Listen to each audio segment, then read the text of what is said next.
ये कार्तिक मास में सुनाई जाने वाली एक प्रसिद्ध कथा है, लपसी और तपसी की कहानी।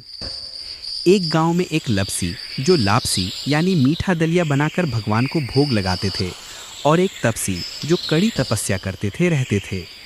दोनों में अक्सर बहस होती कि कौन बड़ा है। तपसी अपने पूरे दिन की तपस्या के कारण खुद को बड़ा बताते, और लपसी अपने भोग और भोजन के कारण। एक दिन नारद मुनि वहां आए। उन्होंने दोनों से पूछा कि वे क्यों लड़ रहे हैं। कारण जानने के बाद नारद जी ने कहा, मैं तुम्हारा फैसला कल करूंगा। अगले दिन सुबह नारद जी ने नहा धोकर आने के बाद उन दोनों के सामने एक 1.25 करोड़ रुपए की हीरे की अंगूठी फेंक दी। तपसी की नज़र उस अंगूठी पर पड़ी। उसने सोचा कि ये उसके किसी काम की नहीं है, लेकिन डर था कि कोई और ना ले ले, इसलिए उसने उसे उठाकर फिर से तपस्या में बैठ गया। लपसी ने अंगूठी पर ध्यान नहीं दिया।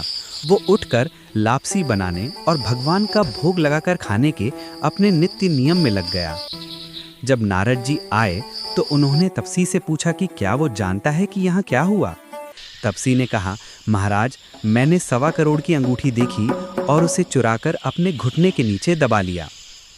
नारद जी ने कहा, देखो, तपसी ने इतनी बड़ी रकम देखकर भी उसे पाने की लालच नहीं छोड़ी।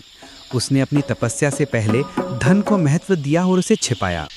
लेकिन लपसी ने बिना किसी लालच के अपनी दिनचर्या में भगवान को याद करते हुए अपना कर्म किया।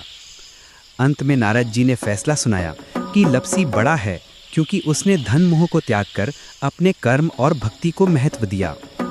तपसी ने पूछा कि उसे अपनी तपस्या का फल कैसे मिलेगा। तब नारद जी ने कहा कि सभी व्रत कथाओं के अंत में लपसी तपसी की कहानी जरूर सुनानी चाहिए, तभी उस कथा का पूरा फल मिलता है। तभी से हर व्रत और त्योहार में लपसी तपसी की कहानी कहने का विधान है।